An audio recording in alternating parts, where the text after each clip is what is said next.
সালমান ফারসি রাদিয়াল্লাহু আনহু বলতেছেন, আমি তার কাছে যখন এই কথাগুলি শুনলাম আমার দিল উজালা হয়ে গেল।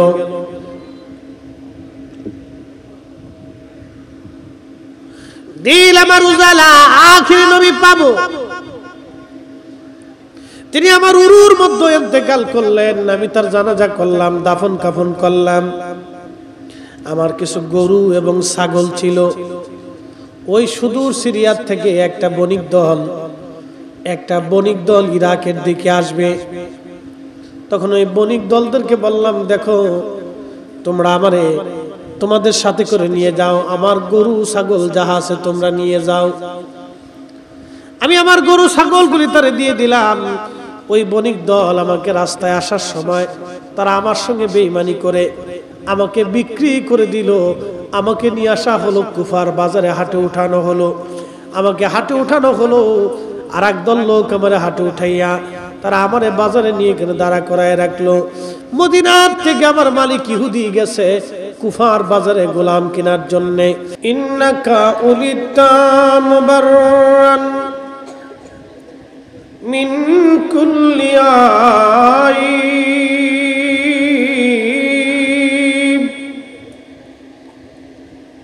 ইন্নাকা উলিতা মুবাররান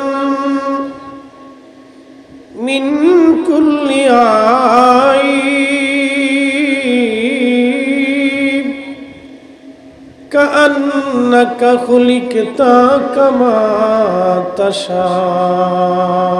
সালাতুন ইয়া রাসূলুল্লাহ, সালামুন ইয়া, সালাতুন ইয়া রাসূলুল্লাহ আলাইকুম।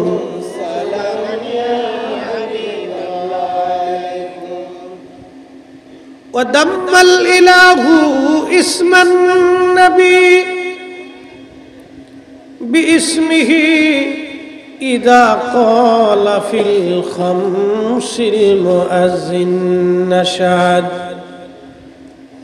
وَشَقَّ لَهُ لِيُذِلَّهُ فَذُو الْعَرْشِ مَحْمُودٌ وهذا محمد صلاة يا رسول الله।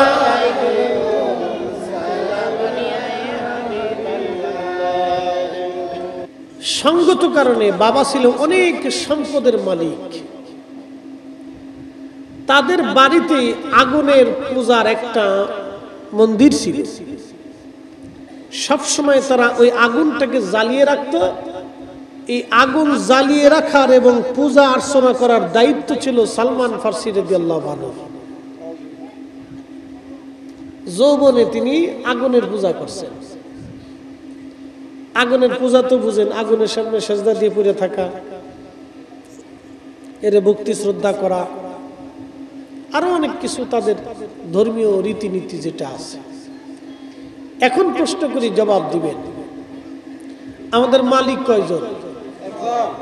একসাথে বলবেন, কয়জন? পাশে একটা সমুদ্র আছে না? এই সমুদ্র পরিচালক কে? না আগুন? একসাথে বলুন, কে? কিন্তু মানুষ আগুনের সামনে মাথা নত করে পড়ে থাকে, বুঝেন? প্রিয় বাঁশখালীবাসী, খুবই মনোযোগ দিবেন। এই জন্য কোরআন আমার আল্লাহ বলতেছেন, কাইফা তাকফুরুনা বিল্লাহি ওয়া কুনতুম আমওয়াতা।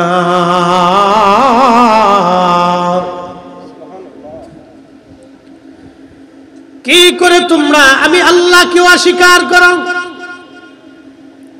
ওয়া কুনতুম আমওয়াতা, অথচ তোমরা ছিলে নির্জীব, নিষ্প্রাণ, কোনো অস্তিত্ব তোমাদের ছিল না। فأحياكم ثم يميتكم, আমি রব্বুল আলামিন তোমারে জিন্দা করলাম, আবার আমি আল্লাহ তোমার মরণ দিয়ে দিব। সুম্মা ইউহয়িকুম, আবার আমি আল্লাহ মরণ দেওয়ার পরে আবার জিন্দা বানাবো। সুম্মা ইলাইহি তুরজাউন, জীবন দিয়া আমি আল্লাহর দরজার সামনে তোমাকে নিয়ে আসব। একবার জোরে বলা যাবে কি আল্লাহু আকবার। ওই মানুষগুলি আগুনের পূজা করত। আগুনের পূজারী হিসেবে সালমান ফার্সি রাদিয়াল্লাহু আনহু বলেন, আমার আব্বাজান অনেক সম্পদের মালিক ছিলেন, আগুনের পূজা করার জন্য আমাকে নিয়োজিত করলেন। অনেক সম্পদের মালিক ছিলাম, সব সময়ের জন্য আগুন আমি জ্বালায় রাখতাম। একটা সেকেন্ডের জন্য আমাদের প্রতিবার ঘরে আগুন কখনো নিভে যায় নাই। সর্বসময়ের জন্য আগুন জ্বালিয়ে রাখতাম। তখনকার মানুষ মনে করতে আগুন আমার স্রষ্টা, এই আগুনে আমার মালিক।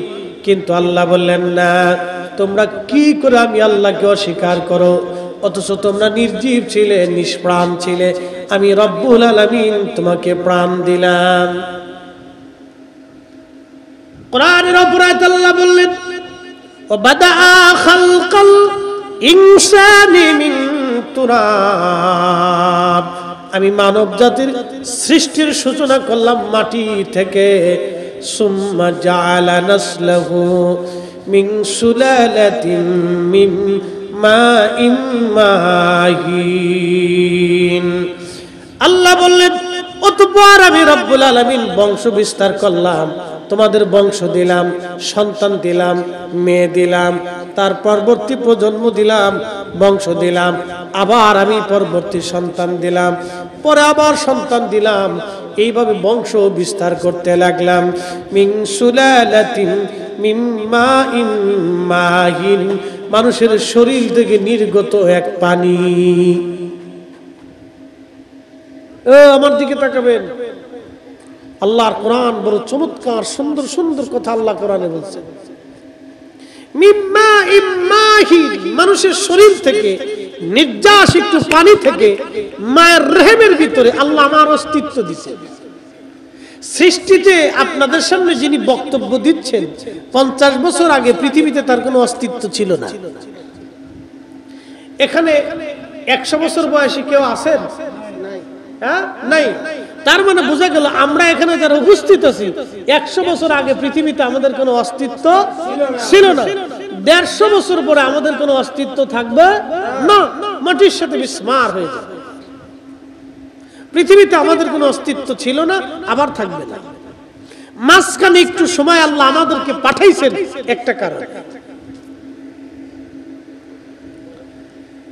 বাঁশখালীবাসী শুনিয়া যান, মাঝখানে একটু সময় রাব আমাদেরকে পাঠাইলেন। এই নির্যাস পানি থেকে আল্লাহ আমাদেরকে বানাইলেন। মানব দেহের মধ্যে 4টা পদার্থ আছে। 1 নম্বরে মাটি, 2 নম্বরে পানি, 3 নম্বরে আগুন, 4 নম্বরে বাতাস। হুজুর গাউসে পাক মহিউদ্দিন আব্দুল কাদের জিলানী রাদিয়াল্লাহু আনহু তিনি সিদরুল আসরারের মধ্যে লেখেন, আব আতশ বাদ খাক, আব আতশ বাদ খাক, আগুন, পানি, মাটি, বাতাস, 4টা পদার্থ দিয়ে আল্লাহ বান্দার বডি বানাইছেন। আগুন, পানি, মাটি, বাতাস, আব আতশ বাদ খাক, এই 4টা বস্তু দিয়ে মানুষের বডি আল্লাহ বানাইলেন।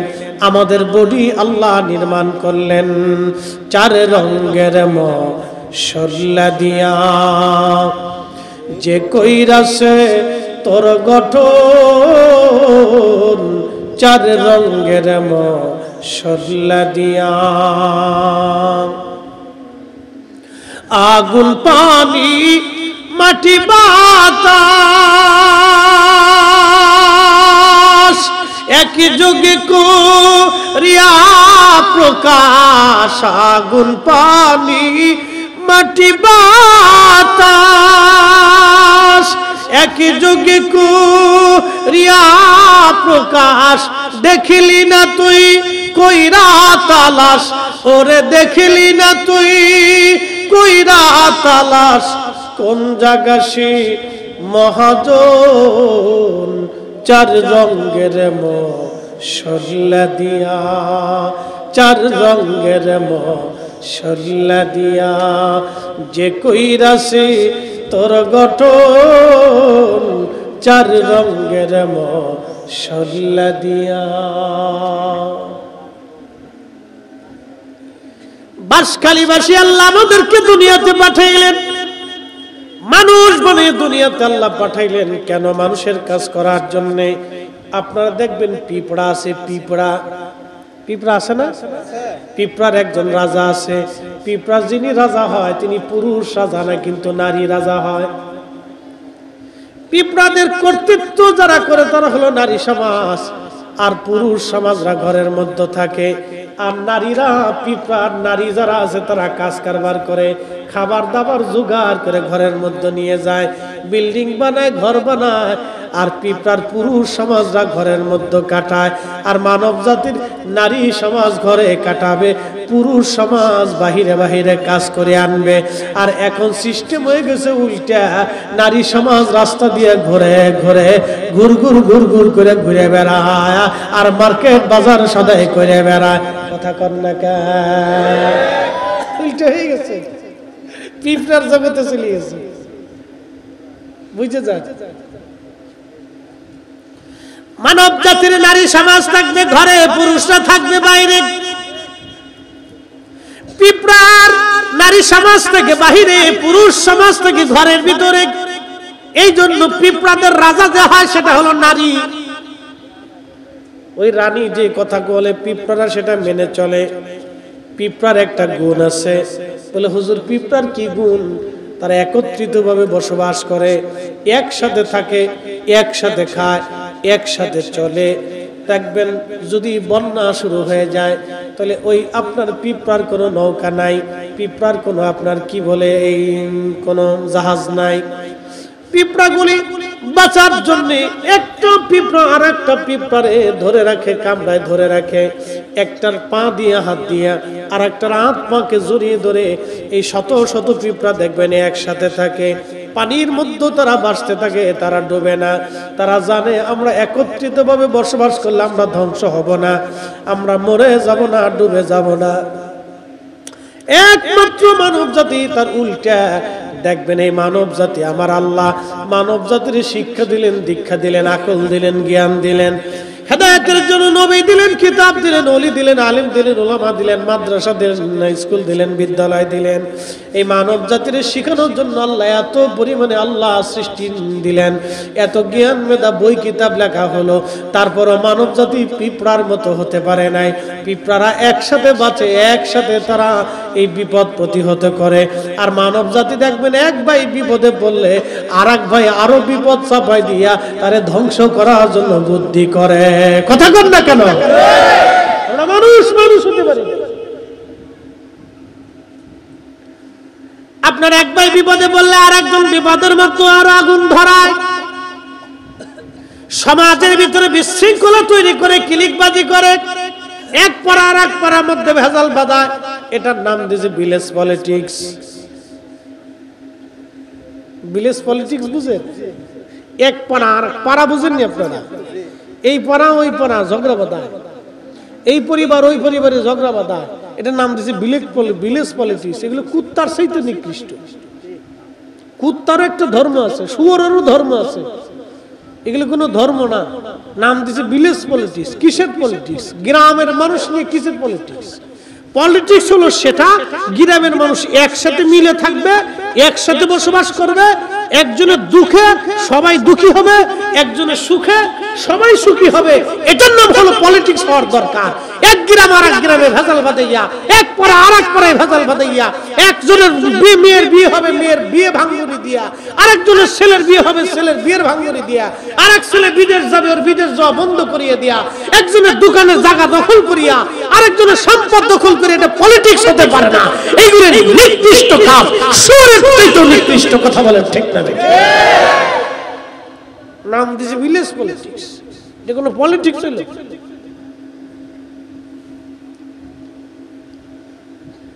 বাঁশখালীবাসী খুব মনোযোগ দিয়ে শুনে যাবেন। পিঁপড়ারা যেভাবে বসবাস করে আমি সেটা আপনাদেরকে বুঝাইলাম। এটা একটা মাখলুক, আল্লাহর একটা সৃষ্টি। পিঁপড়া থেকে বুঝে যান এই পিঁপড়ারে এই বুদ্ধিটা যিনি দিলেন, এক বাক্যে বলেন সে মালিকের নাম কি? আল্লাহ। পিঁপড়ারে যে এই বুদ্ধিটা দেওয়া হলো, এই বিদ্যা শেখানোর জন্য কি কোনো মাদ্রাসা আছে? পিঁপড়ারা বিল্ডিং বানায় কি বানায় না? পিঁপড়াদের বিল্ডিং আছে, মাটির নিচে ওরা বিল্ডিং বানায়, রুম বানায় দেয়, এরপরে রাস্তা বানায়। পিঁপড়ারও বিল্ডিং বানায়, ওই বিল্ডিং এর মধ্যে পিঁপড়ারা থাকে, ওর মধ্যে 6 মাসের খাবার জমা করে। ওইখানে ওদের গোডাউন আছে, খাদ্য গুদাম আছে। ওদের খাদ্য গুদাম বানানোর জন্য, বিল্ডিং বানানোর জন্য, একত্রিত থাকার জন্য, একসাথে বিপদ প্রতিহত করার জন্য এরা কোনো মাদ্রাসায় পড়ে নাই, কোনো ইউনিভার্সিটিতে পড়ে নাই, ওদের কোনো লিখিত কিতাব নাই, কোনো লিখিত সংবিধান নাই। ওই পিঁপড়াদেরকে আমার রব্বুল আলামিন প্রত্যেক পিঁপড়ার কালবের ভিতরে, প্রত্যেক পিঁপড়ার অন্তরের ভিতরে, প্রত্যেক পিঁপড়ার মগজে এই বিদ্যা যিনি দিয়ে দিলেন, এক বাক্যে বলেন তো সেই মালিকের নাম কি? এই জন্য আল্লাহ বললেন, কাইফা তাকফুরুনা বিল্লাহ, কি করে তোমরা আল্লাহকে অস্বীকার করো, আল্লাহর সাথে নাফরমানি কেমনে করো তোমরা?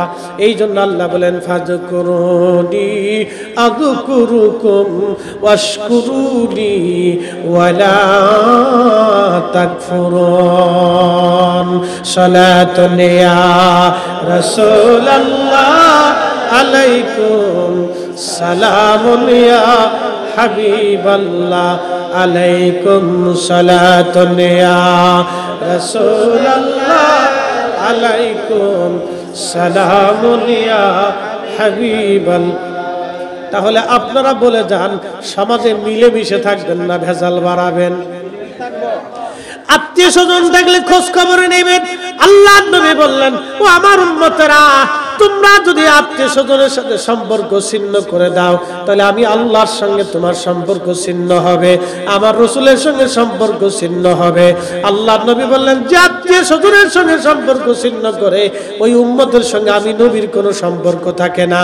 আর আল্লাহ বলেন, যে বান্দা তার আত্মীয় স্বজনের সঙ্গে সম্পর্ক ছিন্ন করে, ওই বান্দার সঙ্গে আমি আল্লাহর কোনো সম্পর্ক থাকে না।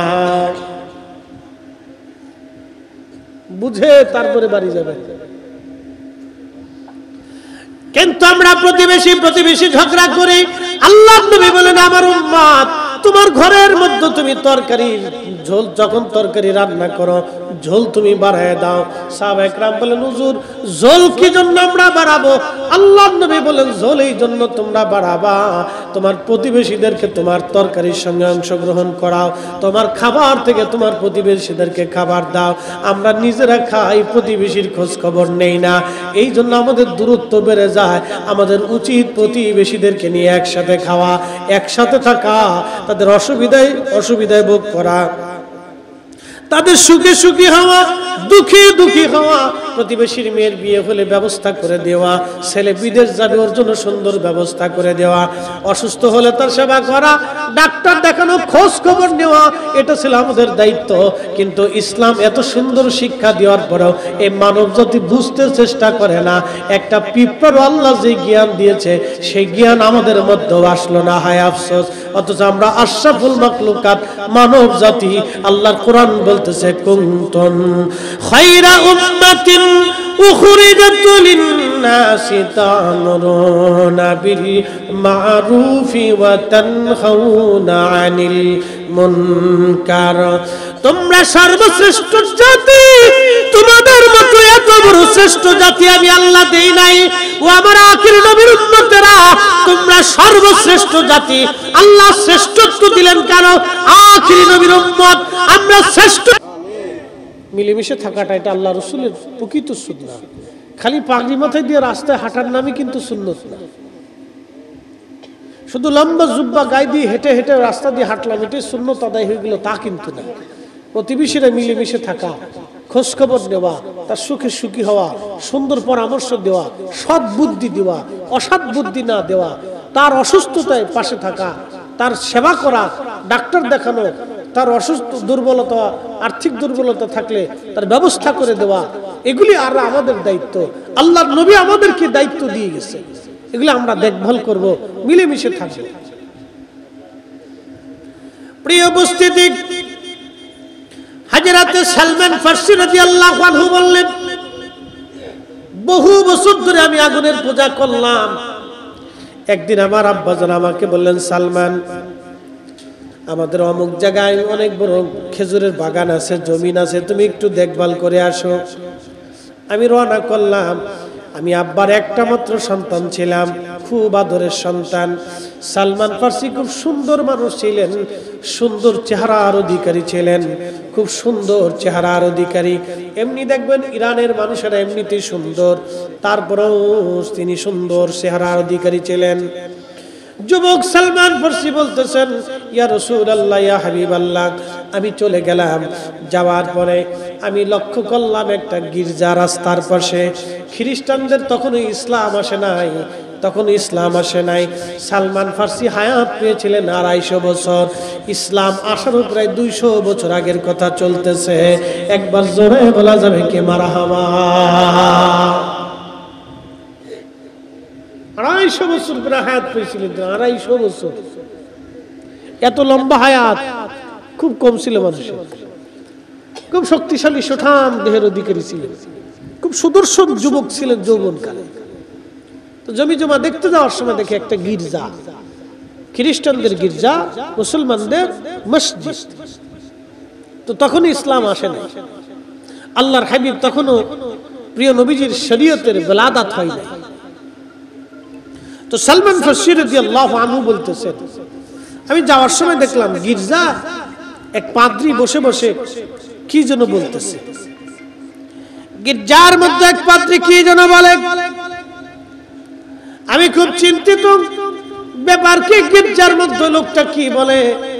আমি দেখার জন্য গেলাম, যা দেখি অনেক মানুষ গির্জার মধ্যে বসে আছে, তার কথাগুলি খুব সুন্দর সুন্দর কথাগুলি শুনতেছে।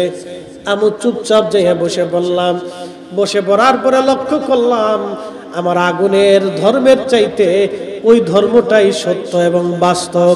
তখন ওই পাদ্রী যারা ছিলেন হযরত ঈসা আলাইহিস সালামের বিধানের উপরে, ঈসা আলাইহিস সালামের শরীয়তের উপরে আল্লাহর একত্ববাদের দাওয়াত তারা দিত। ওই পাদ্রী খুব হক্কানি পাদ্রী ছিল। আল্লাহর কথাগুলি, তাওহীদের কথাগুলি, রাসালাতের কথাগুলি তিনি বলতেছিলেন। ওই আগুনের পূজারী সালমান ফার্সি বলতেছেন, আমার কাছে ভালো লেগে গেল। আমি তার কথাগুলি আবার শুনলাম। বাড়ি চলে আসার পরে আমার আব্বা বলেন, কিরে সালমান, এত দেরি হলো কেন? আমি বাবাকে বললাম, বাবা ওই জমি জমা দেখতে যাওয়ার সময় আমি রাস্তার পাশে একটা গির্জা দেখলাম। এই গির্জার ভিতরে একজন পাদ্রী বসে বসে একটা ধর্মের দাওয়াত দিচ্ছে, খ্রিস্টীয় ধর্ম, ঈসাই ধর্ম। এই ধর্মটা আমার কাছে পছন্দ হয়েছে, আল্লাহর একত্ববাদের ধর্মটা আমার কাছে পছন্দ হয়েছে। সালমান ফার্সির আব্বা খুব চিন্তায় পড়ে গেলেন, আমার ছেলে আগুনের পূজা বাদ দিয়ে এখন এক আল্লাহর ইবাদত করবে, সেটা কি করে হয়? আমার আব্বা আমাকে ডাক দিয়ে বলল, সালমান, আমাদের ধর্মটাই শ্রেষ্ঠ এবং ভালো, তুমি যে ধর্ম দেখছো ওটা মিথ্যা, ওটা ভুল। আমি আব্বাকে বললাম, না বাবা, তার কথাগুলি শুনলাম, তার কথা খুবই যুক্তিপূর্ণ এবং আমাদের ধর্মটাই মিথ্যা। সালমান ফার্সির বাবা চিন্তায় পড়িয়া ছেলের পায়ের মধ্যে বেড়ি লাগাই দিলেন। বেড়ি তো বুঝতে পারছেন, লোহার জিনজির বান্ধিয়া ছেলের ঘরের মধ্যে তালা মেরে দিলেন, যাতে পালায় যেতে না পারে, কোথাও চলে যেতে না পারে। একটাই মাত্র ছেলে সালমান ফার্সি রাদিয়াল্লাহু আনহু, তিনি বহুদিন ওইভাবে ঘরের মধ্যে বন্দী রইলেন। একদিন তিনি খবর পাঠাইলেন, যদি আমাদের এলাকা থেকে সিরিয়াতে কোনো বণিক দল যায় তাহলে তোমরা আমার কাছে বলবা, আমি গোপনে পালাইয়া ওই বণিক দলের সঙ্গে আমি অন্য কোথাও চলে যাব, আমি ইরান দেশে আর আমি থাকব না।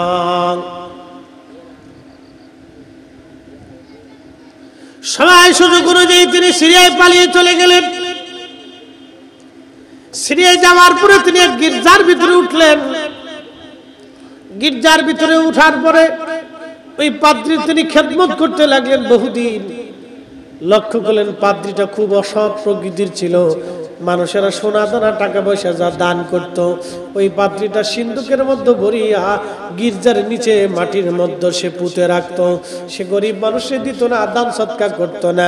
সালমান ফার্সি রাদিয়াল্লাহু আনহু বহুদিন ওই গির্জায় রইলেন।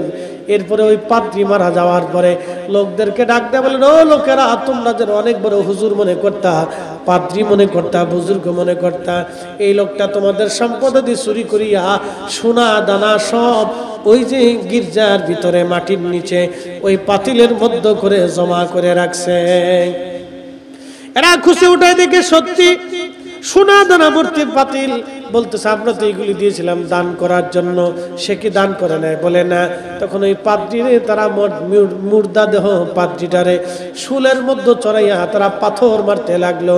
সালমান ফার্সি বলেন আমি ওইখান থেকে রওনা দিয়ে আর একজন পাদ্রীর কাছে গেলাম। সেই পাদ্রীটা অত্যন্ত বুজুর্গ ছিল এবং আল্লাহওয়ালা ছিল, দুনিয়া বিরাগী একজন জাহিদ ছিল। 24 ঘন্টা আল্লাহর ইবাদতে, আল্লাহর জিকিরে ফিকিরে ওই পাদ্রী কাটাই দিত। ওই পাদ্রীর কাছে আমি বহুদিন পর্যন্ত রইলাম। অনেক দিন পর্যন্ত থাকার পরে পাদ্রী মারা যাবে। জিজ্ঞেস করলাম হুজুর আপনি তো মারা যাচ্ছেন, আমার হাকিকত তো আপনি ভালো করেই জানেন। আমি আল্লাহ পাওয়ার জন্য সুদূর ইরান থেকে আমি মাজুসি ছিলাম, আগুনের পূজারী ছিলাম। আমার বাবার জমিদারিগুলি সব কিছু ছেড়ে দিয়ে, কোটি কোটি টাকার সম্পদ ছেড়ে দিয়ে আমি এক আল্লাহ পাওয়ার জন্য গির্জায় গির্জায় ঘুরতেছি। আপনি মারা যাবেন এমন একজন পাদ্রীর সংবাদ আপনি দিয়ে দেন, যার কাছে গেলে আমি বাকি জীবন আল্লাহ পাওয়ার সাধনায় কাটাই দেব। এ শোনেন, আপনারা যারা ওলি আল্লাহদের সোহবতে যান, পীর মুর্শিদের সোহবতে যান, তারা শুনে রাখেন এই সোহবত আগেও ছিল। সালমান ফার্সি বলতেছেন এক পাদ্রীর গির্জাতে আমি বহু বছর কাটাইলাম তার খেদমতে, সেখান থেকে আর এক পাদ্রীর কাছে গেলাম, সেখানেও বহু বছর তার খেদমতে কাটাইলাম। এই জন্য আল্লামা জালালউদ্দিন রুমি রহমতুল্লাহ আলাইহি মসনবির মধ্যে লিখেছেন, একে জমানে সোহবতে বা আউলিয়া বেহতর সদ সলে তত বেরিয়া খাক সমর দানে হক নাজিরে পা খাক বরসর কুন হাসদ রাহম সোমা দিদানে দানা ইবাদত ইবাদ ফতহ আবওয়াব সাদত ইবাদ। আল্লামা রুমি বলেন দুনিয়ার মানুষ আল্লাহর ওলিদের সোহবতে এক মুহূর্ত কাল কাটানো রিয়াহিদ 80 বছর ইবাদতের চাইতো দামি। চিৎকার মেরে জোরে বলেন আল্লাহু আকবার। ও জমানার মানুষ, যদি তোমরা কোনো অলির দরজা পাও, ওই অলির বারগাহে তার মাটির মধ্যে চুমা লাগাও। যদি কোনো অলি পাও, তার চেহারার দিকে তোমরা তাকাও। যত সময় তাকাইবা তোমার আমলনামা শুধু নেকি চলতে থাকবে। দিদানে দানা ইবাদত ইবাদ ফতহ আবওয়াব সাদত ইবাদ।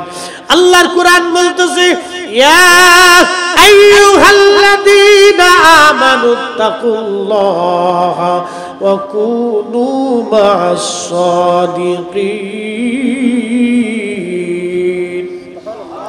হে ঈমানদার, আমি আল্লাহকে ভয় করো।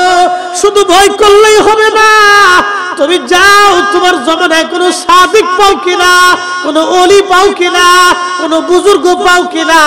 আমি আল্লাহর কোনো বন্ধু তুমি যদি পাও, তুমি তার সোহবতে যায় বসো, তুমি তার সোহবতে যাও, তুমি তার বরগাহে যাও, তুমি তার দরগাহে যাও, তুমি তার দরবারে যাও, তুমি তার সোহবতে বসো, তুমি তার সঙ্গী হয়ে যাও, তুমি তার অনুকরণ অনুসরণ হয়ে যাও, তুমি তাকে ভালোবাসতে থাকো।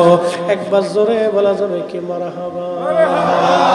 কষ্ট হয় কিরে? ঘুমাইছে না? মাশাআল্লাহ, বাচ্চারা বসে গেছে। গরম তো, আপনাদের গরম লাগতেছে? যদি সাইড দিয়ে ছুটে দেন, না হলে পর্দা উঠাই দেন, কষ্ট হবে। একটু বাতাস টাতাস লাগলে শরীর ভালো লাগবে। এই যে কথাগুলি আমাদের শোনাটা দরকার।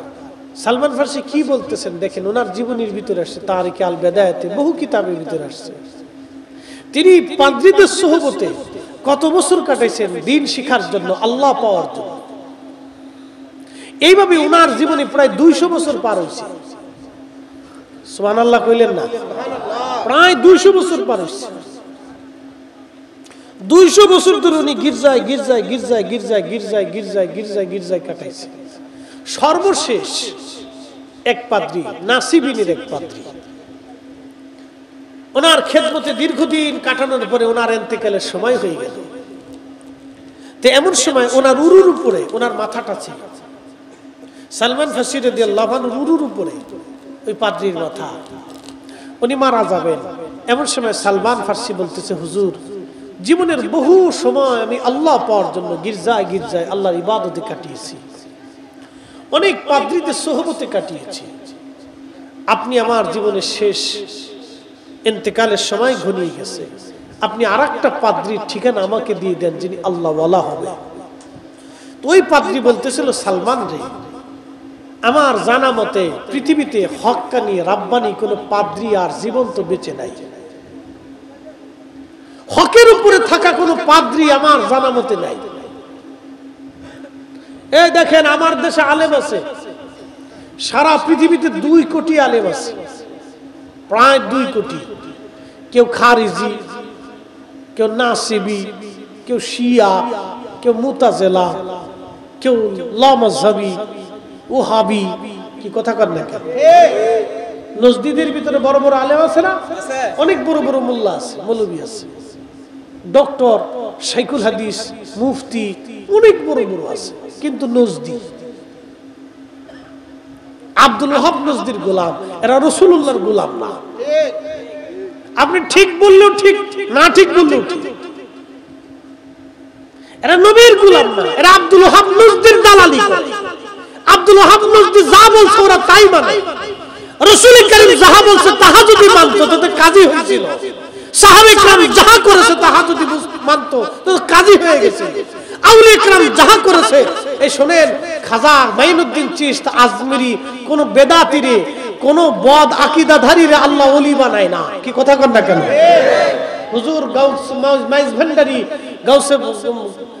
গাউসে পাক হুজুর মাইজ ভান্ডারী রাহিমাহুল্লাহ, আল্লাহু আকবার, তিনি আল্লাহর ওলি ছিলেন, কোন সন্দেহ আছে? কোন বেদাতিরে, কোন বদ আকীদাধারী রে আল্লাহ ওলি বানায় না। মনে রাখবেন, এটা সারা জীবন মনে রাখবেন। আহলে সুন্নাত ওয়াল জামাত ছাড়া কোন মা ওলির জন্ম দিতে পারে না, সুন্নি মুসলমান ছাড়া কোন মা ওলির জন্ম দিতে পারে না, কখনো পারবে না, এটা মনে রাখবেন। হুজুর গাউসে পাক, খাজা বাবা আজমেরি, বাবা শাহজালাল ইয়ামানি, বাবা বদর শাহ আউলিয়া, কুতুবউদ্দিন কাকি, নিজামউদ্দিন আউলিয়া, হুজুর মুজাদ্দিদ আল ফিসানি, খাজা বাহাউদ্দিন মেশমুন বুখারী, খাজা বাকি বিল্লাহ, আলী ফাহমুদি তুসি, শেখ আব্দুল হক মুহাদ্দিস দেহলভী, পৃথিবীর যত বড় বড় ওলি হাস্তি যারা এসেছিলেন সবাই আহলে সুন্নাত ওয়াল জামাতের আকীদাধারী ছিলেন। আহলে সুন্নাত ওয়াল জামাত ছাড়া কোনো মা ওলির জন্ম দিতে পারে নাই, ওলির জন্ম দিতে পারে নাই, ওলির জন্ম দিতে পারে নাই। আব্দুল ওয়াহাব নজদিদের মধ্যে আপনি দেখবেন কোন ওলি নাই, কোন সুফি নাই। কথা কন না কেন? কোন সুফি আছে? আব্দুল ওয়াহাব নজদির দলের ভিতরে কোন সুফি আছে? কোন সুফি নেই, কোন ওলি নেই, অবশ্যই নাই। সারা পৃথিবী তন্ন তন্ন করিয়া 7 আসমান জমিন তালাশ করে খুঁজে আপনি একটা দেখাইতে পারবেন না, একটাও পাবেন না। এজন্য সুন্নি জামাত হক, এটা আপনাকে বুঝে কবরে যেতে হবে। এই জন্য রব্বে করিম বলছে, ওয়াকুনু মা'আস সাদিকিন, তোমরা সাদিকদের অন্তর্ভুক্ত হও, আমার ওলিদের সোহবতে চলে যাও। আল্লাহর কোরআন বলছে, আনআমাল্লাহু আলাইহিম মিনান নাবিয়্যিন ওয়াস সিদ্দিকিন ওয়াস শুহাদাই ওয়াস সালিহিন। কোরআনের উপরে পৃথিবীতে কোনো দলিল নাই। মালিক বলছে, আমি আল্লাহর নিয়ামত 4 শ্রেণীর উপরে, 1 নম্বরে নবী আলাইহিস সালামগণ, 2 নম্বরে সিদ্দিকিনগণ, 3 নম্বরে শুহাদায়ে کرام, 4 নম্বর সুলাহে کرام, অর্থাৎ সালিহিন যারা ছিলেন, আল্লাহর ওলি যারা ছিলেন, সুফিয়ানে کرام যারা ছিলেন, আউলিয়া کرام যারা ছিলেন, আল্লাহর নিয়ামত তাদের উপরে নাজিল হয়। আল্লাহর কালামে, আল্লাহর জবানে আল্লাহ বলতেছেন, আর রাব বলতেছেন, ইহদিনাস সিরাতাল মুস্তাকিম সিরাতাল্লাযীনা আন'আমতা আলাইহিম হুজুর গাউসে পাক যে রাস্তায় ঘুমাইছে এটা ইহদিনাস সিরাতাল মুস্তাকিম। খাজা বাবা আজমিরি যে রাস্তায় ঘুমিয়েছেন, যেই আকীদা ঈমান আমলে ঘুমিয়েছেন, এটার নাম ইহদিনাস সিরাতাল মুস্তাকিম। হুজুর মুজাদ্দিদ আল ফিসানি সিরহিন্দি যে ঈমানে আকীদায় ঘুমিয়েছেন, এটার নাম ইহদিনাস সিরাতাল মুস্তাকিম। খাজা বাহাউদ্দিন নকশবন্দ বুখারী, হযরত ইমাম আযম আবু হানিফা রাহমাতুল্লাহি আলাইহি, ইমাম আবু ইদ্রিস আশ-শাফি রাহমাতুল্লাহি আলাইহি, ইমাম মালিক ইবনে আনাস রাহমাতুল্লাহি আলাইহি, ইমাম আহমদ ইবনে হাম্বল রাহমাতুল্লাহি আলাইহি, কুতুবউদ্দিন কাকি, খাজা বাকি বিল্লাহ, হুজুর মুজাদ্দিদ আল ফিসানি, হুজুর শাহজালাল ইয়ামানি মুজাররিদি, বদর শাউলিয়া সহ, বারাউলিয়া সহ, 360 আউলিয়া সহ এই জমিনের কোটি কোটি ওলিরা যে ঈমানে যে আকীদায় ঘুমিয়েছে, এটার নাম ইহদিনাস সিরাতাল মুস্তাকিম। সেটার অপর নাম হচ্ছে আহলে সুন্নাত ওয়াল জামাত। সুন্নিরাই হক, সুন্নিরা হক। আহলে সুন্নাত ওয়াল জামাত ছাড়া যাহা আছে সব বেদাতি বেদাতি বেদাতি বাতিল। কথা কোন ঠিক না? কষ্ট হচ্ছে আপনাদের? না, বুঝে যাওয়াটা জরুরি। কোরআনের উপরে পৃথিবীতে কোনো দলিল নাই। আল্লাহর কালামের উপরে কোনো কালাম শ্রেষ্ঠ হতে পারে না।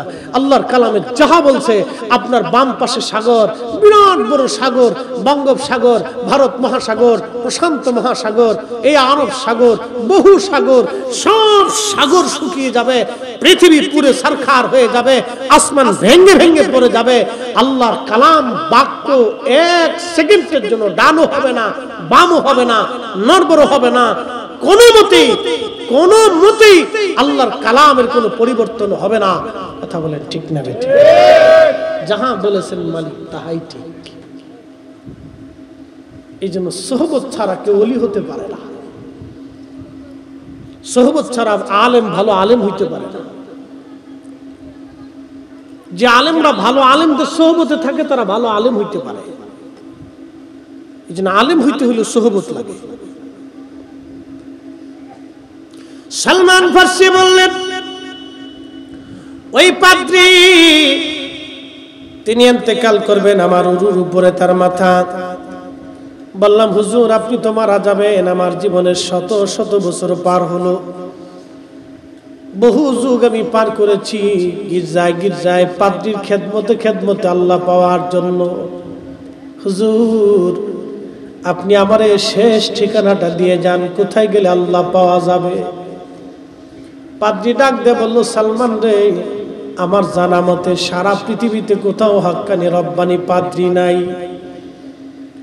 তবে শুনে রাখো, তাওরাত আর জবুর আর ইনজিলের নিদর্শন অনুযায়ী আমার মন বলে এই জমিনে আখিরি নবী রাহমাতুল লিল আলামিনের বেলাদাত জন্ম মোবারক হয়ে গেছে।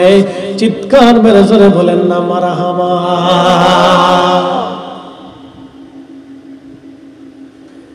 আমার জানা মতে আখিরি নবী আসছে রে সালমান, আখিরি নবীর জন্ম মোবারক হয়ে গেছে। বলে, হুজুর বলেন কি, এই নবী কোন জায়গা গেলে পাবো? বলে, সালমান রে, যেই জমিনে বেশি বেশি খেজুরের বাগান, ওই জমিনেই তুমি আখিরি নবী পাইবা। আর নবীজির তিনটা নিদর্শন তুমি দেখবা। 1 নম্বরে নবীজি হাদিয়া গ্রহণ করবে, 2 নম্বরে নবীজি সাদকা খাবে না, নবীর জন্য সাদকা হারাম, নবী সাদকা গ্রহণ করবে না, খাবে না। 3 নম্বর প্রিয় নবীজির পিঠ মুবারকে একটা নবুয়তের মোহর তুমি ঝলমল করতে দেখবা। এই 3টা নিদর্শন তুমি যদি পাও সালমান, তুমি জেনে রাখবা উনি আখিরি নবী। এই নবীর পরে আর কোন নবী দুনিয়াতে আসবে না। চিৎকার মেরে জোরে বলেন না ইয়া রাসূলুল্লাহ। ত্রিভুবনের প্রিয় মুহাম্মদ, ত্রিভুবনের প্রিয় মুহাম্মদ এলো রে দুনিয়ায়।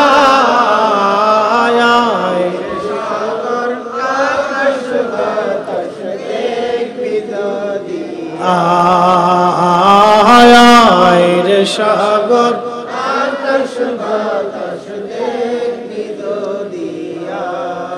ধুলির ধরা বেহেশত আজ জয় করিল দিল রে লাজ। বলেন, ধুলির ধরা বেহেশত আজ জয় করিল দিল রে লাজ, আজকে খুশির দল নেমেছে ধূসর সাহারায় রে সাগর আকাশ বাতাস আয় রে সাগর আকাশ বাতাস ত্রিভুবনের প্রিয় মুহাম্মদ, ত্রিভুবনের প্রিয় মুহাম্মদ এলো রে দুনিয়ায় রে সাগর আকাশ বাতাস দেখবি যদি আয় রে সাগর আকাশ বাতাস দেখবি যদি। আল্লাহুম্মা সাল্লি আলা সাইয়্যিদিনা মাওলানা ওয়া আলা আলি সাইয়্যিদিনা মাওলানা। আমার কথা কি আপনারা বুঝতে পারেন তো? ইনশাআল্লাহ আল্লাহ কবুল করুক, সকলে বলে না আমিন। তাহলে বুজুর্গ হওয়ার জন্য সোহবত দরকার আছে না নাই? তাহলে অলিদের দরবার আমাদের দেওয়ার প্রয়োজন আছে কি না? অবশ্যই অলিদের বারগাহে। বলে হুজুর মারা গেছেন, মাজারে যায় কি করব? শোনেন, অলিরা ইন্তেকালের পরেও কবর মোবারক থেকে, মাজার শরীফ থেকে তারা দেখতে পায়। মারহাবা বললেন না? শুধু অলিরা না, আপনি সাধারণ কবরে গেলেও তারা দেখতে পায়। আপনার মায়ের কবরের পাশে দাঁড়াবেন, তারা দেখে, তারা আপনার কথা শুনে, তারা আপনার সালামের জবাব দেয়, তারা আপনার দোয়াগুলি গ্রহণ করে এবং আপনার জন্য কবর থেকেও তারা দোয়া করে। ওলিরা তো আরো ঊর্ধ্বের মাকাম, তাদের মাকাম তো আরো 70 গুণ। আল্লাহু আকবার। ইন্তেকালের পরে ওলিদের মাকাম আরো 70 গুণ বেড়ে যায়। আর সাধারণ মুসলমান তো ইন্তেকালের পরে তারা কবর থেকে দেখে, তারা কবর থেকে দেখে, আপনার সালাম শুনে, আপনার মার জিয়ারাত, জিয়ারাত শব্দের থেকে সাক্ষাৎ। এই জন্য মাঝে মধ্যে কবর জিয়ারতে যাবেন, কবরের পাশে দাঁড়াবেন। আল্লাহর ওলিরা মাজারে চলে গেছে, অসুবিধা নাই। আপনার বাড়ি চট্টগ্রামের বাঁশখালী, চলে যাবেন আপনি মাইজ ভান্ডার, চলে গেলেন আপনি বদর শাওলিয়া, চলে গেলেন আপনি সুদূর সিলেটে বাবা শাহজালাল ইয়ামানি মুজাররিদি, চলে গেলেন দক্ষিণবঙ্গে খান জাহান আলী, চলে গেলেন সুদূর ভারতে হুজুর গাউসে খাজা বাবা আজমিরি, চলে গেলেন কুতুবউদ্দিন কাকি, চলে গেলেন নিজামউদ্দিন আউলিয়া, চলে গেলেন আপনি পাকিস্তানের লাহোরে দাতাগঞ্জ বক্স রহমাতুল্লাহ আলাইহি, চলে গেলেন আপনি মুজাদ্দিদ আল ফিসারি সেরহিন্দির পাঞ্জাব, চলে গেলেন আপনি হযরত খাজা বাহাউদ্দিন নাশবন্দ বুখারী উজবেকিস্তানের বুখারা নগর। আপনি জিয়ারতে চলে যান, মাজার শরীফের পাশে দাঁড়ান, সালাম আপনি দেন, আল্লাহর ওলি আপনার সালাম শুনবে, সালামের জবাব দিবে। আপনি যা হাদিয়া দিবেন বিনিময়ে আল্লাহর ওলি আপনার জন্য দোয়া করবে। আল্লাহ রাসূল বললেন, আল মারউ মা মান হাব্বা, দুনিয়াতে তুমি যারে ভালোবাসবা কিয়ামতের ময়দানে তার সঙ্গে তোমার হাসর নাসর হয়ে যাবে। আল্লাহর ওলিদের জিয়ারতে ঘন ঘন যাবেন, তাদের সাথে মোহাব্বত রাখবেন, কিয়ামতের ময়দানে তাদের সঙ্গে হাসর নাসর হবে। যারা ওলিদের থেকে আপনাকে জুদা করতে চায়, বুঝবেন এই সব হলো শয়তানের দালাল। কথা বুঝে যাওয়াটা জরুরি। তাদের সাথে সম্পর্ক রাখবেন। আপনাদের দেশে একজন এমপি বা মন্ত্রী বা ডিসিএসপির সাথে মানুষ সম্পর্ক করতে চায়, কারণটা কি? দুনিয়াবি কিছু ফায়দার জন্য। দুনিয়াবি ফায়দার জন্য যদি একজন মন্ত্রীর সাথে আপনার সম্পর্ক করাটা আপনার জন্য বেশি মনের খায়েশ আসে, তাহলে আখিরাতের ফায়দার জন্য আপনি কেন ওলির সাথে সম্পর্ক করবেন না? আখিরাতের ফায়দার জন্য আপনাকে ওলির সাথে সম্পর্ক করতে হবে, তাদের সাথে মহব্বত রাখতে হবে, তাদের জিয়ারতে ঘন ঘন যাইতে হবে। প্রিয় মুসলমান আমার, খুব মনোযোগ দিয়ে সালমান ফারসি রাদিয়াল্লাহু আনহু বলতেছেন, আমি তার কাছে যখন এই কথাগুলি শুনলাম আমার দিল উজালা হয়ে গেল।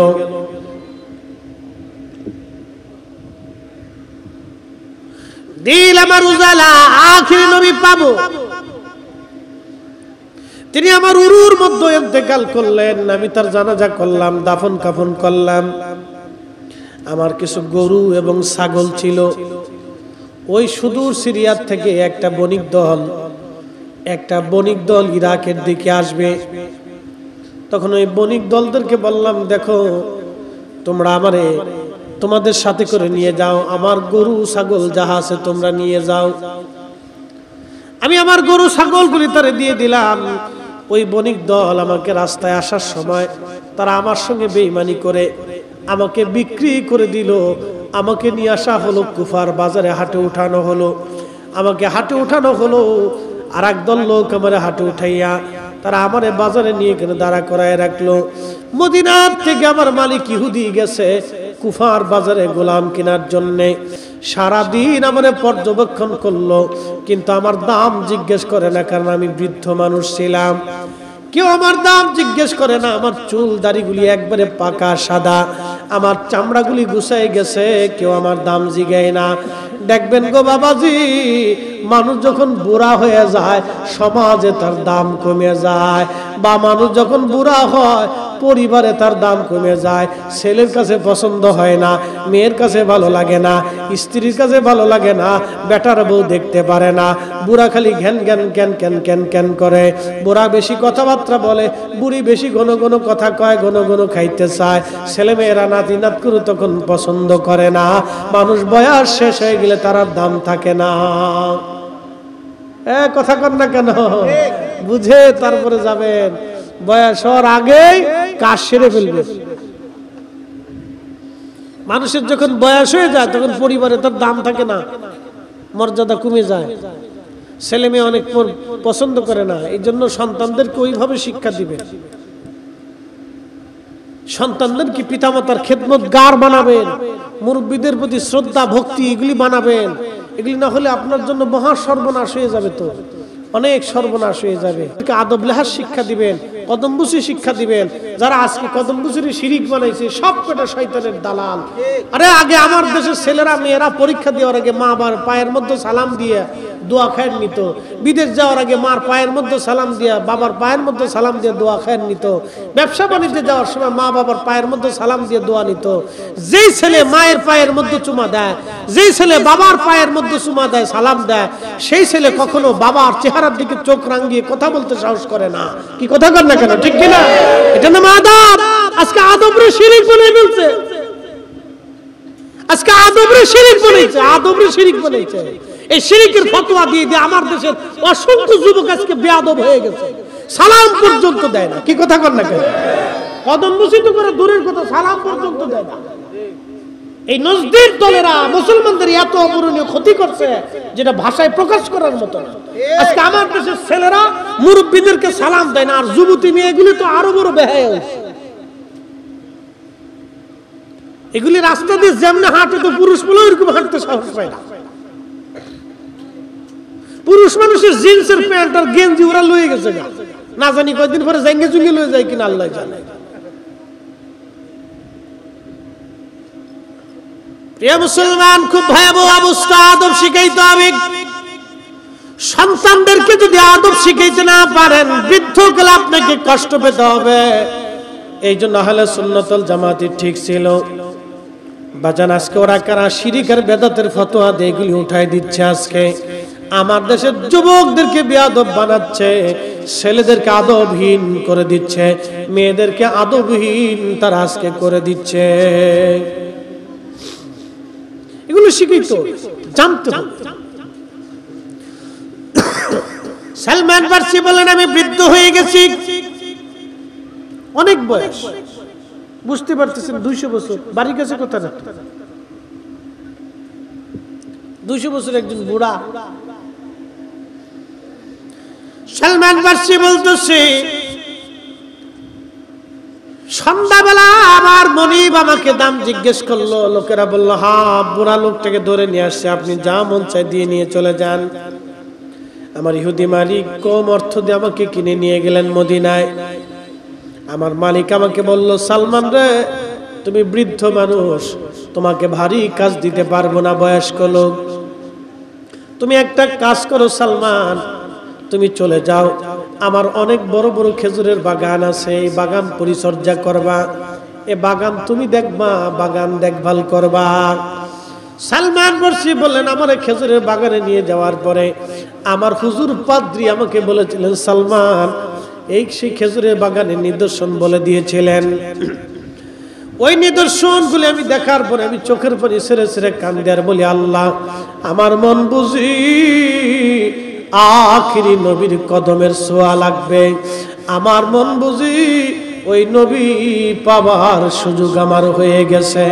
চিৎকার মেরে বলেন না ইয়া রাসূলুল্লাহ, আল্লাহ আল্লাহ, নবী পাওয়ার জন্য তাদের কত কষ্ট ছিল।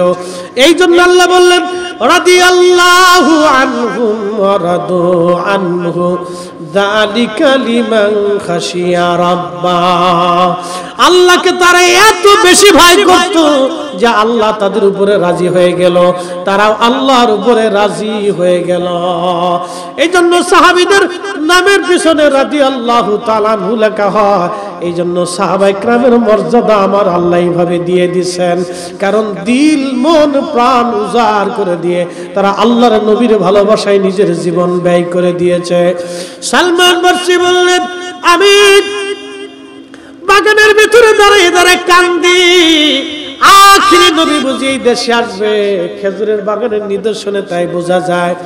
একদিন খেজুরের গাছের মাথার উপরে আমি কাজ করতেছিলাম, ঠিক এমন সময় আমার মালিক আর মালিকের বন্ধু আর ছেলেরা আসছে আমার গাছের নিচে। আমি খেজুরের গাছের মাথার উপরে গাছ ঝুড়তেছিলাম। আপনাদের এদিকে খেজুর গাছ আছে? এই শীতকালে গাছ কাটে না, রস আসে কিনা? আমার ফরিদপুরে আমাদের অঞ্চলে বেশি খেজুরের গাছ, আমাদের 300-400 খেজুর গাছ ছিল আমাদের ল্যান্ডে, জমিতে। আমার বাপদাদার অনেক ল্যান্ড ছিল, অনেক জমি, 400 একর সম্পত্তির মালিক ছিল আমার বাবার দাদা, অনেক ল্যান্ডের মালিক। তো খুব মনোযোগ দিয়ে, তো ওই আমাদের 400-500 খেজুরের গাছ ছিল। এগুলো শীতকালে মাঝিরা ঝুড়তো, তো রস আসতো, অনেক খেজুরের গুড় এগুলো ছিল আমাদের একসময়। এগুলো এখন আর আমরা একটু ঝামেলা করি না, বিরাট ঝামেলা, কষ্ট। যাই হোক, সালমান ফার্সি রাদিয়াল্লাহু আনহু বলতেছেন, আমরা খেজুরের গাছ পরিষ্কার করতেছিলাম, ঝুড়তেছিলাম। এমন সময় মালিক নিচে আসছে। নিচে মালিক আসার পরে মালিকের বন্ধু দুইজনে বসে বসে গল্প করে। একজন আরেকজনকে বলতেছে, শুনছিস আমাদের এলাকায় আখির নবী আসছে, মুহাম্মদ নামে একজন নবী আসছে। একসাথে বলবেন না মারহাবা। ইহুদিরা আগে থেকেই মুসলমানের দুশমন, এরা খুব নিকৃষ্ট। তো মনোযোগ দিয়ে, তো ইহুদি দুটি গল্প করে, শুনছো মুহাম্মদ নামে এক নবী এসেছে, হাতে বলে আখিরি নবী, এই আবু মেজবানে রাসূল আইয়ুব আনসারী রাদিয়াল্লাহু আনহুর বাড়িতে এতে বলে আসছে, শুনছস নি? এতে এই নবী হাসাহাসি করতেছে, দুষ্টুমি করতেছে। তো সালমান ফার্সি বলতেছেন, আমি গাছের মাথা, আমার শরীরে কাঁপুন ধরে গেল, খুশির আতিশয্যে আমি আর স্থির থাকতে পারতেছি না, মন হচ্ছে আমি গাছ থেকে পড়ে দিতেছি। একসাথে বলবেন আল্লাহু আকবার। রাসূল আসছে। আচ্ছা বলেন তো, আল্লাহর নবী যদি আপনাকে স্বপ্ন দেখায় বলে, পাগল রে তাড়াতাড়ি মদিনায় আয়, কি করবেন আপনি বলেন তো? জমি জমা যা আছে সব বিচ্ছে কিচ্ছে হইলো, শরীর রক্ত বিক্রি করে হইলো আপনি মদিনায় যাওয়ার লেগে পাগল হয়ে যাবেন। কি কথা কন না কেন? কোন আশিক রাসূল স্থির থাকতে পারবে না, নিজেকে আর কন্ট্রোলে রাখতে পারবে না, মদিনা যেতেই হবে। আমার রাসূল, আমার মনিব আমাকে ডাকতেছে, গোলামকে ডাক দিছে। তো সালমান ফার্সি বলতেছে, আমি গাছে স্থির থাকতে পারতেছি না, আমার রাসূলের কথা শুনে আমি পাগল পারা হয়ে গেছি, আমি কেমনে নবীর কাছে যাব? চিৎকার মেরে বলবেন না ইয়া রাসূলুল্লাহ। শ্রেষ্ঠ নবী দিলাম রে তরিয়ে নিতে রোজ হাসরে, শ্রেষ্ঠ নবী দিলাম রে তরিয়ে নিতে রোজ হাসরে, পথ না ভুলি তাই তো দিলে পাক কোরআনের বাণী খোদা, তোমার মেঘের বাণী। বলেন সুন্দর ফল, সুন্দর ফল, এটা নদীর পানি। খুদা খুদা তোমার মেঘের, তুমি কতই দিলে রতন, ভাই বাড়াদার পুত্র স্বজন। বলেন তুমি কতই দিলে রতন, ভাই বাড়াদার পুত্র স্বজন। খুদা পেলে অন্ন জুগাও, মানি চাই না মানি। খুদা তোমার মেঘের বাণী, খুদা তোমার মেঘের বাণী। সালাতুন ইয়া রাসূলুল্লাহ,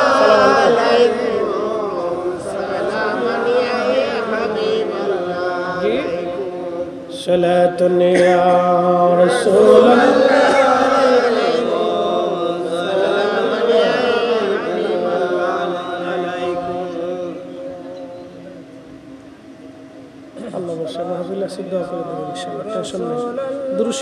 বাচ্চার কাছে বসে একটু দুরুদের আওয়াজ দেন, বাচ্চার কাছে বসে একটু দুরুদের আওয়াজ দেন, সুস্থ হয়ে যাবে। সালাতুন ইয়া রাসূলুল্লাহ আলাইকুম সালামুন ইয়া হাবিবাল্লাহ। খবর লয়া রাসূলুল্লাহ, খবর লো মেরে মৌলা মেরে আকা, খবর লো। সালাতুন ইয়া রাসূলুল্লাহ আলাইকুম সালামুন ইয়া হাবিবাল্লাহ। বাসখালীবাসী খুবই মনোযোগ। সালমান ফারসি রাদিয়াল্লাহু আনহু বললেন, আমি নিচে নেমে আসলাম। নিচে নামার পরে চিন্তা করলাম ওই নবীর বরগাহে আমার যাওয়া লাগবে। আমি বিকেলবেলা সন্ধ্যাবেলা মালিকের বললাম, মালিক রে আমার একটু বিদায় দেন, ছুটি দেন। বলে কোথায় যাবি? বলে আমি মদিনার বাজার থেকে ঘুরে আসি।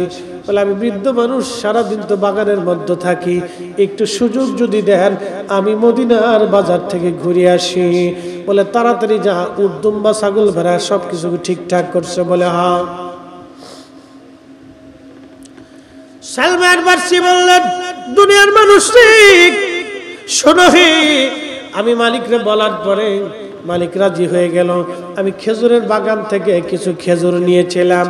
এই খেজুরগুলি জোগাড় করে আমি ধীরে ধীরে ধীরে ধীরে খোঁজ নিতে নিতে নিতে নিতে মেজবানে রসুল হযরত আইয়ুব আনসারী রাদিয়াল্লাহু আনহু বাড়িতে আমি চলে গেলাম।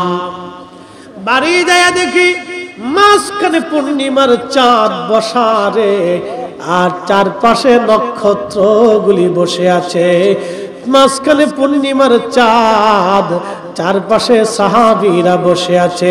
আমি জীবনে এত সুন্দর মানুষ কোনদিন আমি দেখি নাই। জোরে বলবেন কি মারহাবা। আল্লাহ আল্লাহ, খুব মনোযোগ দিয়ে দেন। সালমান ফারসি বললেন, মজলিসের মধ্যে আমি বসে গেলাম। ঠিক অনেকক্ষণ পার হয়ে গেল। নবীজি নসিহত করলেন। শেষ হয়ে যাওয়ার পরে আমি আল্লাহর হাবিবের সামনে খেজুরগুলি তুলে দিলে বললাম, ইয়া রাসূলুল্লাহি, আমি আপনার জন্য কিছু খেজুর সদকা এনেছি, সদকা, এগুলি আপনি কবুল করে নেন। আল্লাহর নবী মুস্কি হাসি দিয়া বললেন, সালমান ফারসি, আমি নবী সদকা গ্রহণ করি না, আমি নবীর জন্য সদকা খাওয়া হারাম। চিৎকার মেরে জোরে বলেন আল্লাহু আকবার। ওই যে পাত্রী বলেছিল, এক নাম্বার যে দেশে খেজুরের বাগান বেশি বেশি ওই দেশে পাবা আখিরি নবী। দুই নম্বর, যে নবী সদকা খাবে না বুঝবা তিনি আখিরি নবী। তিন নম্বর, যিনি হাদিয়া গ্রহণ করবেন বুঝবা তিনি নবী। একটু দুরূদ শরীফ সালাতুন ইয়া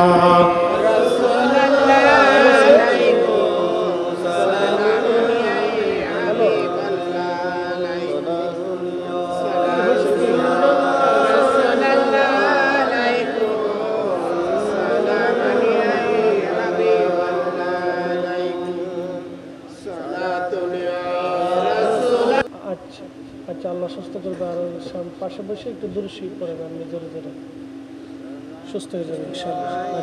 রাসূলুল্লাহ আলাইকুম সালামুন ইয়া হাবিবাল্লাহ আলাইকুম সালাতুন ইয়া রাসূলুল্লাহ আলাইকুম সালামুন ইয়া।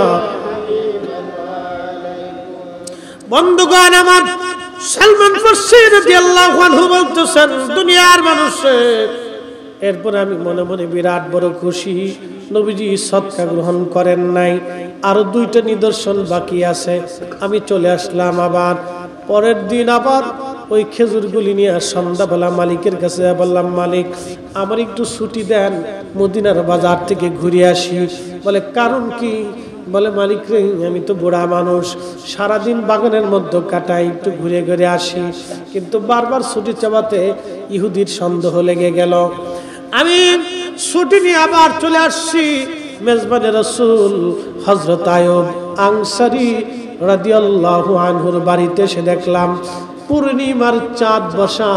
আমি চুপচাপ বসে গেলাম, কথাগুলি শুনলাম। নসিহত শোনার শেষে ওই খেজুরগুলি নিয়ে বললাম, ইয়া রাসূলুল্লাহ, আজকে সালমান আপনার জন্য কিছু খেজুর হাদিয়া এনেছে।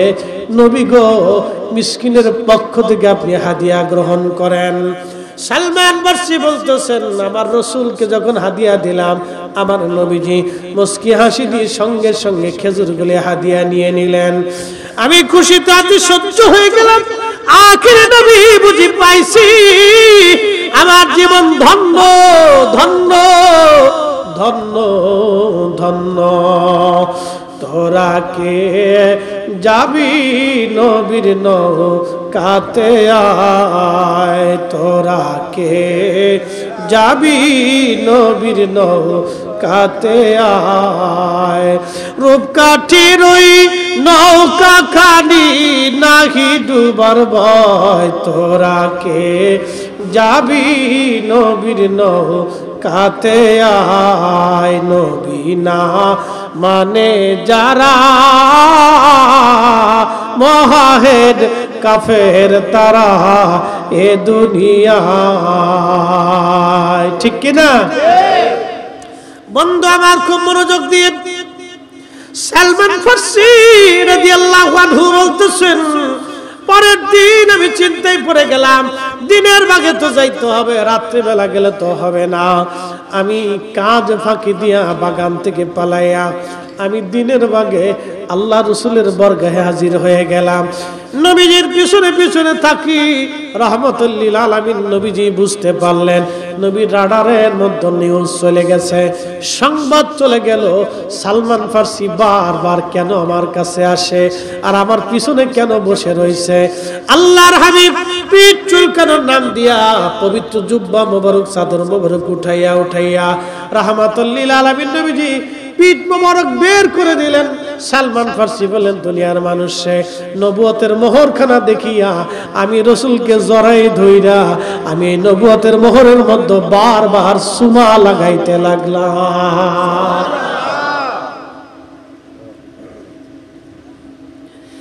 আমি নবুয়তের মোহরে চুমা লাগাই আমি চোখের পানি ছেড়ে ছেড়ে কাঁদতেছি, চোখের পানি ছেড়ে ছেড়ে আমি কান্দি। সাহাবীরা আমাকে ছুটে আসলেন। আল্লাহর নবী বলেন, সাহাবীরা থামো, আমার সালমানকে কষ্ট দিও না। বহু বছরের মনের আশা আজকে তার পুরা হইছে। বহু বছরের মনের আশাগুলি সালমানের আজকে পুরা হয়ে গেছে রে। তোমরা আমার সালমানকে কষ্ট দিও না, তার মনের আবেগ তোমরা প্রকাশ করতে দাও। আমি বললাম, ইয়া রাসূলুল্লাহ, আর দেরি করবেন না, আপনার পবিত্র জবানে জবান মিলাইয়া আমারে পড়ে দেন মধুর কালেমা লা ইলাহা ইল্লাল্লাহু মুহাম্মাদুর রাসূলুল্লাহ সাল্লাল্লাহু আলাইহি ওয়াসাল্লাম। ত্রিভুবনের প্রিয় মুহাম্মদ, ত্রিভুবনের প্রিয় মুহাম্মদ এলো রে দুনিয়ায় রে সাগর আকাশ বাতাস দেখবি যদি আয় রে সাগর আকাশ বাতাস দেখ আমেনা মায়ের কোলে, দেখ আমেনা মায়ের কোলে, দোলে শিশু ইসলাম দোলে, কচি মুখে শাহাদাতের বাণী সে শোনায় রে সাগর আকাশ বাতাস দেখবি যদি আয় রে সাগর আকাশ বাতাস দেখবি যদি ত্রিভুবনের প্রিয় মুহাম্মদ, ত্রিভুবনের প্রিয় মুহাম্মদ এলো রে দুনিয়ায় রে সাগর আকাশ বাতাস দেখবি যদি আয় রে সাগর আকাশ বাতাস দেখবি যদি। সালমান ফারসি বললেন কালেমা পড়িয়া বাগানে আসছি, আমার ইহুদি মালিক বাগানের মধ্যে লুকাই রইল, দেখি বুড়াটা কোথায় যায়। আমি বাগানে ঢোকার পরে মালিক বের হয়ে বলল সালমান কোথায় গিয়েছিলি? আমি বললাম মালিক মুসলমান মিথ্যা বলে না, আমি রসুলের বরগাহে যাইয়া কালেমা পড়ে মুসলমান হয়ে গেছি। আমার মালিক আমাকে মারতে লাগলো, চাবুক দিয়ে পিটায়, খাবার বন্ধ করে দিল, কাজ বাড়াই দিল, চুন থেকে পান থেকে কোন রকম চুন খসে গেলে আমাকে চাবুক দিয়ে মারতো, অত্যাচার বাড়াই দিল। আমি 200 বছরের বুড়া মানুষ, বৃদ্ধ মানুষ, এই অত্যাচার আমার আর সহ্য হতে ছিল না, আমার বড় কষ্ট হতে ছিল। বাঁশখালীবাসী রসুলের পক্ষে থাকলে আপনাকে মার খাওয়া লাগতে পারে, নবীর ইজ্জতের পক্ষে থাকলে মানুষ মন্দও বলতে পারে, গালি দিতে পারে, ওই গুলি দিয়া মন খারাপ করা যাবে না, নিয়ামত মনে করতে হবে। কথা বলেন ঠিক কি না? কেউ যদি গালি দেয় বুঝবেন নিয়ামত পাইছি। রসুলের পক্ষে ইজ্জতের পক্ষে থাকার জন্য কেউ যদি বেদাতি গালি দেয় তাহলে বুঝবেন আপনি বেঁচে গেছেন। কথা কন না কেন? যদি আপনাকে কেউ মারে তাহলে বুঝলেন আপনি আরো কিছু নিয়ামত পাইছেন। কেউ যদি আপনাকে কষ্ট দেয় তাহলে বুঝবেন আপনি নিয়ামত পেয়ে গেলেন। আল্লাহ সালমান ফারসি বললেন কালেমা পড়ার জন্য, দিন কবুলের জন্য, রসুলের বরগাহে যাওয়ার জন্য আমার মালিক আমাকে মারতে লাগলো। মাঝে মধ্যেই মারে, বহুদিন এইভাবে পার হয়ে গেল, আমার আর সহ্য হয় না। একদিন সালমান ফারসি বসে বসে কাঁদ, আল্লাহর হাবিব ডাক দিয়ে বলেন সালমান কি জন্য তুমি কাঁদো? সালমান ফারসি ডাক দিয়ে বলেন ইয়া রাসূলুল্লাহ, আমি বৃদ্ধ মানুষ, যন্ত্রণা বরদাস্ত হয় না, আমার কষ্ট হয় গো নবীজি। কি কষ্ট হয় বলো? বলে হুজুর কালেমা পড়ার কারণে আমার মালিক ইহুদি আমাকে মারে, আমাকে যন্ত্রণা করে, মাঝে মধ্যে পিটায় ইয়া রাসূলুল্লাহ, চাবুক দিয়ে পিটে আমার চামড়াগুলি উঠিয়ে ফেলেছে, ওষুধ লাগাইতে দেয় না, ঘা হয়ে গেছে, রক্ত ঝরে। ইয়া রাসূলুল্লাহ ব্যথায় কত রজনী আমি ঘুমাইতে পারি না। নবী গো ইয়া রাসূলুল্লাহ এই অবস্থায় যদি চলতে থাকে আমি মারা যাব। আল্লাহর নবী ডাক দিয়ে বলেন সালমান কালেমার জন্য তোমাকে মার খেতে হচ্ছে, তুমি ইহুদির সাথে সমঝোতা করো, কোন বিনিময় কি তোমাকে মুক্ত করে দিবে কিনা জিজ্ঞেস করো। সালমান ফারসি যা বললাম মালিক কোন বিনিময় কি আপনি আমাকে আজাদ করে দিবেন কিনা বলেন।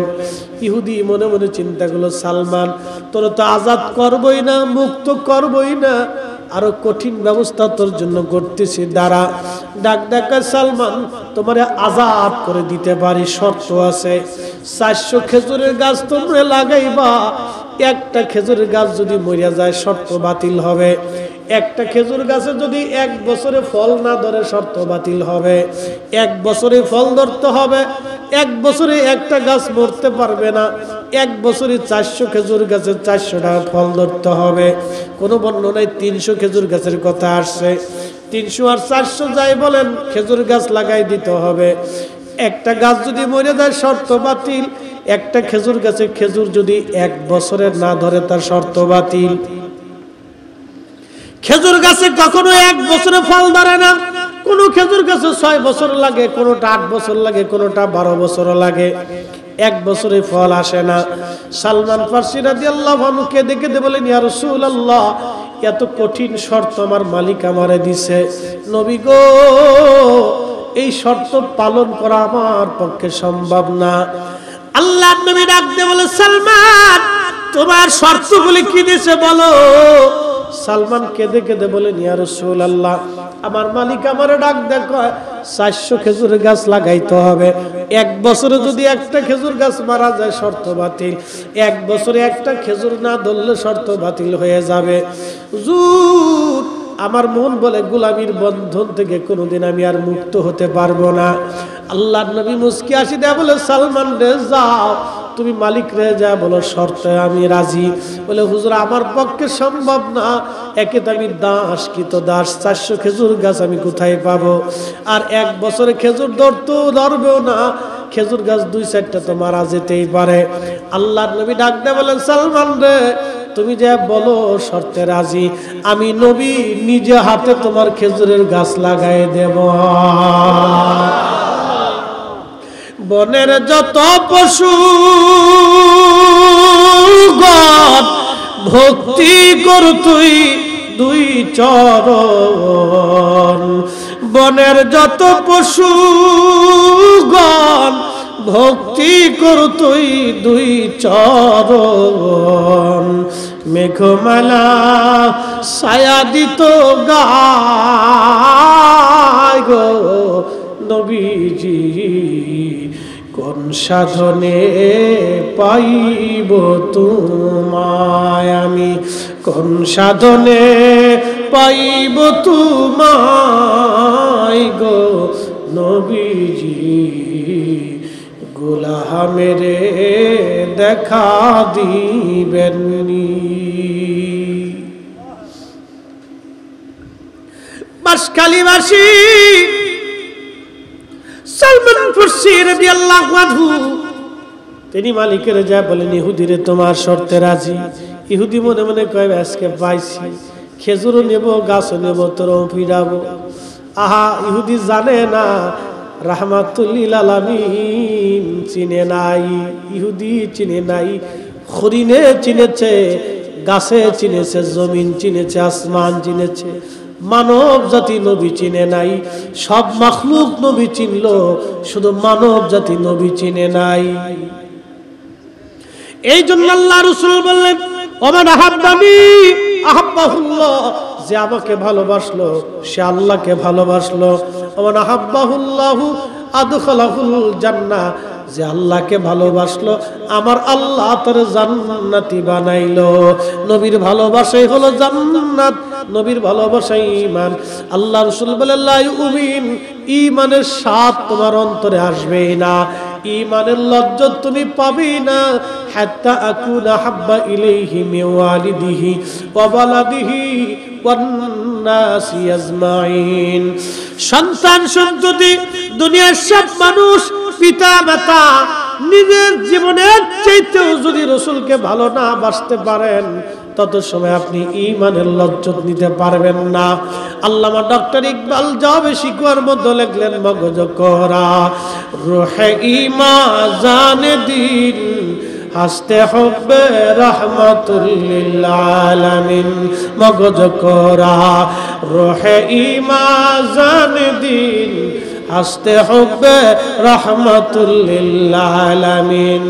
কোরআনের মগজ বলো, ঈমানের রূহ বলো, ধর্মের প্রাণ বলো, সবকিছুর মূলে নবীর ভালোবাসা। নবীর ভালোবাসা নাই যেখানে কোরআনের তাফসীর হবে না, সেখানে নবীর শান ইজ্জত নাই যেখানে কোরআনের তাফসীর হবে না, সেখানে তাফসীরুল কোরআন মাহফিল নাম দিয়া আমার রাসূলের শান মানকে যারা ছোট করে বর্ণনা করে, ওই তাফসীরুল কোরআন মাহফিলে টাকা দিয়া উপস্থিত হইয়া 4 পয়সাও লাভ হবে না। 4 পয়সাও না। আল্লামা ডাক্তার ইকবাল কত চমৎকার বলছেন, কোরআনের মগজ, ঈমানের রূহ, ধর্মের প্রাণ, সবকিছুর মূল নবীর ভালোবাসা। নবীর ভালোবাসা যেখানে ঈমান আছে সেখানে, নবীর ভালোবাসা যেখানে ঈমান আছে সেখানে, নবীর ভালোবাসা যেখানে ধর্ম আছে সেখানে, নবীর ভালোবাসা যেখানে কোরআন আছে সেখানে নবীর মোহাব্বত নাই, কিছুই নাই, কিছুই নাই, কিচ্ছু নাই। যার কারণে জগত সৃজন রে দেখো চন্দ্র সূর্য তারা শূন্য ভরে। এটা আমার পীর মুর্শিদ গাইতেন। যার কারণে জগত সৃজন রে দেখো চন্দ্র সূর্য তারা শূন্য ভরে। আসে অচল নিশ্চলে ধরা ধরে নবী পদবিনে ভাব সবই মিশে।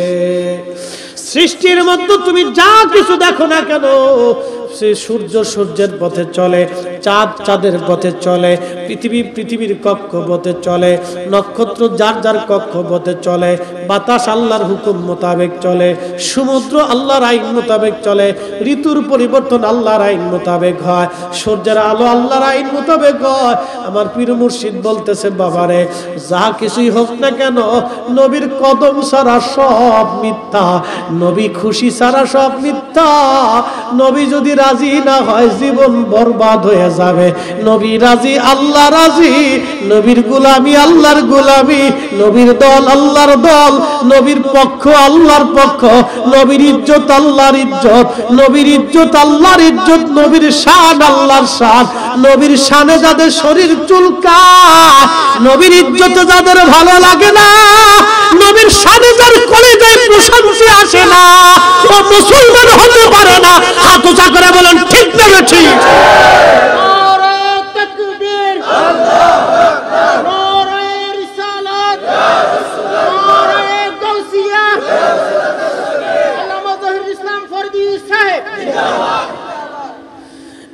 মুসলমান খুব মনোযোগ দিয়ে বাসখালীবাসী সালমান ফারসি রাদিয়াল্লাহু আনহু বললেন, সাহাবীরা খেজুরের গাছ এনে দিতে লাগলেন। মদিনাতে যদি যান তাহলে সেই সালমান ফারসির খেজুরের বাগান এখনো আছে, কিন্তু সেই গাছ নাই। সেই গাছের বংশধর আছে, বাগান এখনো আছে। আল্লাহু আকবার। আল্লাহর নবীজি সাহাবীরা খেজুরের গাছ এনে দিতে লাগলেন। প্রিয় নবীজি নিজ হাতে খেজুরের গাছ লাগাইলেন। 499 399টা খেজুরের গাছ আল্লাহর নবী নিজে লাগাইলেন। একটা খেজুরের গাছ হযরত ওমর রাদিয়াল্লাহু আনহু লাগাইলেন। হযরত ওমর বলেন, হুজুর একটা খেজুরের গাছ আমি লাগাবো। নবী মুস্কি হাসি দিয়ে বলেন, হ্যাঁ লাগাও। হযরত ওমর যেই গাছটা লাগাইলেন, কয়েকদিন পরে সেই গাছটা টইলে গেছে। টইলে বুঝছেন নি আপনারা? পানি না দিলে গাছ এরকম ঝিমে যায় না, মরে যায় না? তো ওই গাছ এরকম মরে যাইতেছে। সালমান ফারসি দৌড়ে এসে বলেন, হুজুর সব গাছে জিন্দা আছে, কিন্তু ওমর যেই গাছ লাগাইছে সেই গাছ মরে যাচ্ছে। আল্লাহর নবী দৌড়ে যাইয়া ওই গাছ উঠে নবী নিজে হাতে লাগাই দিলেন। 400 গাছের 400 গাছই এক বছরে বাঁচলো। 400 গাছে খেজুর ধরলো এক বছরে। একবার জোরে বলবেন কি ইয়া রাসূলুল্লাহ? চিৎকার মেরে জোরে বলেন আল্লাহু আকবার। আর জোরে বলেন আল্লাহু আকবার। নবীর ইজ্জতে আল্লাহ তার আইন পরিবর্তন করে দিল। এক বছরে খেজুর হয় না, 12 বছরে, 10 বছরে, 8 বছর, 6 বছর পরে খেজুর হয়। আল্লাহ তার আইন পরিবর্তন করে দিয়া এক বছরে শিশু খেজুর গাছে আল্লাহ খেজুর ধরাই দিল। একটা খেজুর গাছও মরল না। হযরত ওমর যেটা লাগালেন সেটা মরে যাইতে লাগলো। হযরত ওমরের খেজুর গাছ যদি সেই দিন বাইসে যাইতো, তাহলে আজকের ওহাবীরা বলতো নবীও যা ওমরও তা। নবীও মানুষ, আমরাও মানুষ। কি কথা কন না কেন? এই সুযোগটা আল্লাহ দেয় নাই, আল্লাহ দেয় নাই, আল্লাহ দিবে না।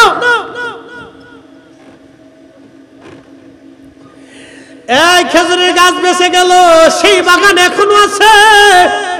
সালমান ফার্সির খেজুরের বাগান, মদিনার প্রসিদ্ধ খেজুরের বাগান, সেই গাছ হয়তো নাই, কিন্তু গাছের বংশধর আছে। আল্লাহর হাবিবের নিজের হাতের লাগানো খেজুরের গাছ 400 গাছই বেঁচে গেল, একটা গাছে মরল না। গাছে নবী চিনল, মাছে নবী চিনল, পাহাড়ে নবী চিনল, আব্দুল ওহাব মজদি নবী চিনল না।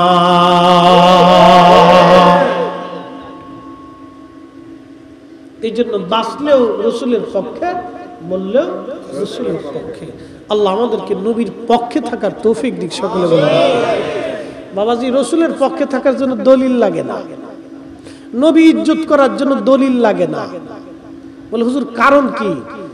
রসুল তো নিজেই হুজ্জত, আল্লাহ নবী নিজেই দলিল। কথা কন না কেন? রসুল কারীম নিজে কি দলিল, আল্লাহর পরেই তিনি দলিল। কোরআন বলতেছে ইয়া আইয়ুহাল্লাযীনা আমানু আতিউল্লাহ আতিউল্লাহ ওয়া আতিউর রাসূল।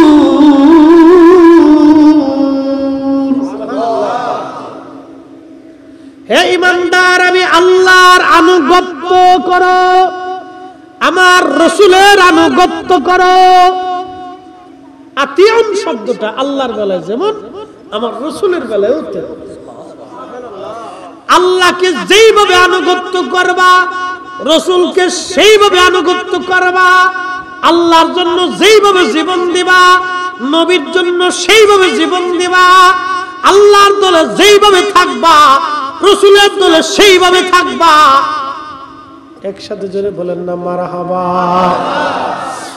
মাইয়ুতির রাসূল ফাকাদ আতাল্লাহ।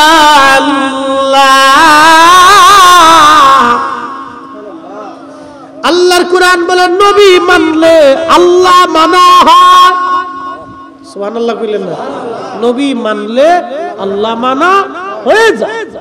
নবীর গোলামি করলে আল্লাহর গোলামি হয়, নবীর দল করলে আল্লাহর দল হয়, নবী তাজিম করলে আল্লাহ তাজিম করা হয়, নবীর শান গাইলে আল্লাহর শান গাওয়া হয়, নবীর স্মরণ করলে আল্লাহর স্মরণ হয়ে যায়, নবীর সুন্নত মানলে আল্লাহ মানা হয়, নবীর চরিত্র মানলে আল্লাহর চরিত্র মানা হয়, নবীর কষ্ট দিলে আল্লাহকে কষ্ট দেওয়া হয়।